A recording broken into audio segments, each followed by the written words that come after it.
Alright, what up awesome viewers? Real Gion here. Today we're going to take a look at the GameVice Flex for Android.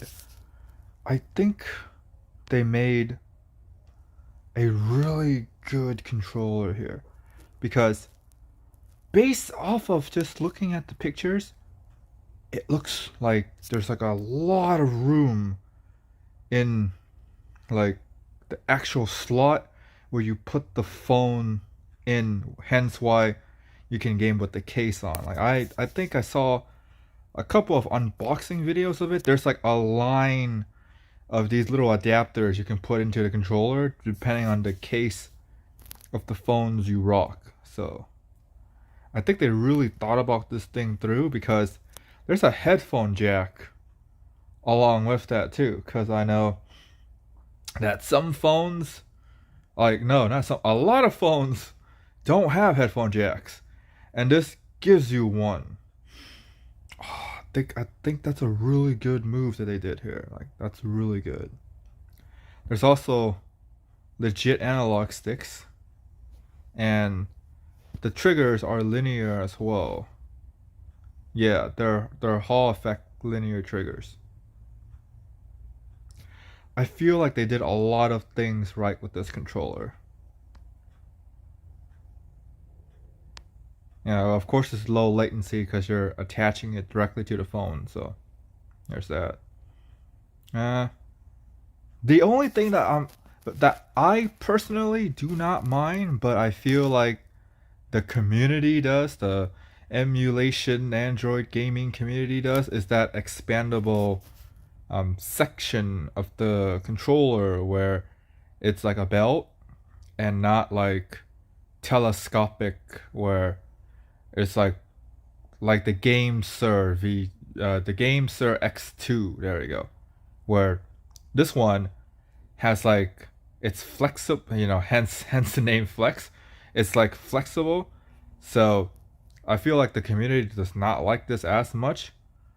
But personally, I had the Razer Kishi for I don't even know how long, and I felt like it's pretty decent for me.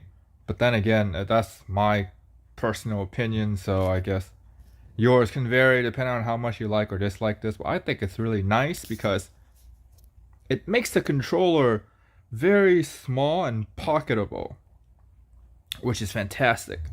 Because when I was watching videos from Retro Game Corps, he mentioned like some very good points. Like there's portable and there's pocketable. Like this controller here is pocketable, which is very nice because I do not want to carry a bag.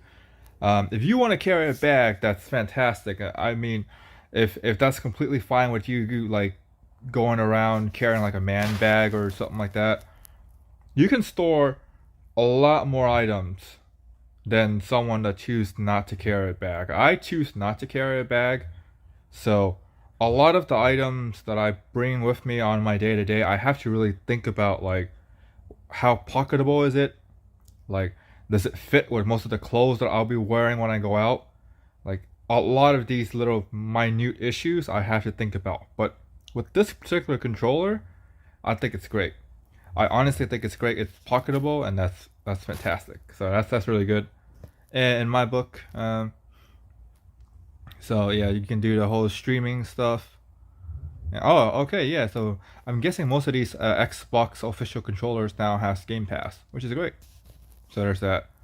It's $100, which is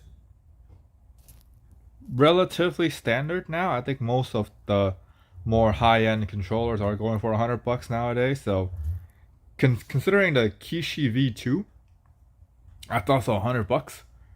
And I don't know about the Pro, or at least by the time I'm uploading the video, I don't really know that much about the Pro, how that pricing will be like. Hopefully it's the same. Maybe it's a little bit more money, but hopefully it's the same, because I think the Razer Kishi V2 Pro, the one that's going to come out with the Razer Edge, that one has a headphone jack. So yeah, I don't know how they price that, or if they even decide to sell it as like a separate item. So that's entirely up in the air, at least by the time of me making the video. So there's that.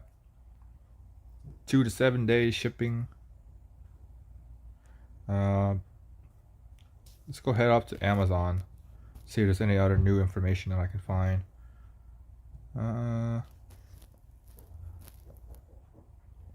Yeah, it looks really good.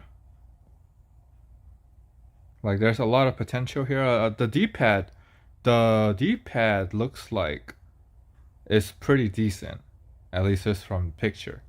I don't know how it's like in real life, but yeah, it looks like it's pretty decent there too.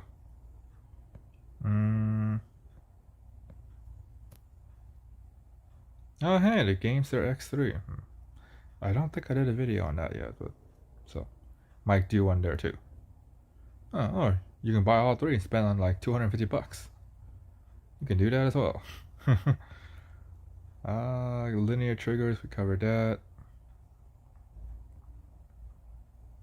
So, yeah, overall, if they kept everything similar to the Razer Kishi, I feel like it's gonna be pretty good because of just how the buttons feel on the Kishi was really good. Like, that's one of the controllers where I can spam buttons for a long time and doesn't have finger fatigue or my thumb hurts. So, there's that, which is nice.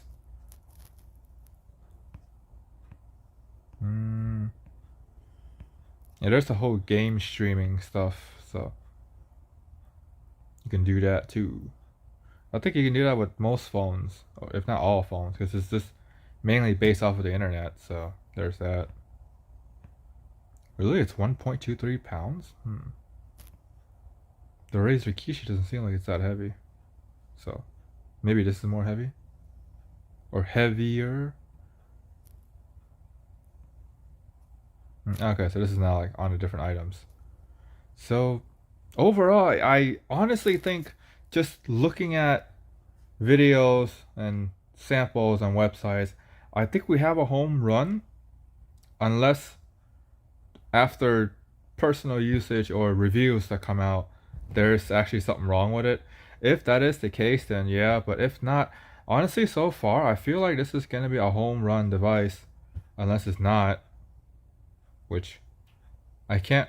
Well, besides the whole belt part of the telescopic controller, I think everything else seems to be really good. Like, we have all our bases covered. We have legit analog sticks. We have triggers that are Hall effects. We have a good looking D-pad. We have face buttons that does not seem like they're gonna hurt your thumb if you press for a long time. So I feel like everything is here, unless it's not. If it's not, then that's interesting. But yeah, that's pretty much it. I feel like we got a pretty decent controller on our hands. Feels pretty good, looks pretty good. And alright, yep. That's pretty much it. If you guys like the video, you guys are new, click like, subscribe, comment, thumbs up, the bell for more content. You want to purchase this controller here and support me at the same time with no extra cost to you. Links are down below as well. Alright, that's pretty much it. You guys stay awesome.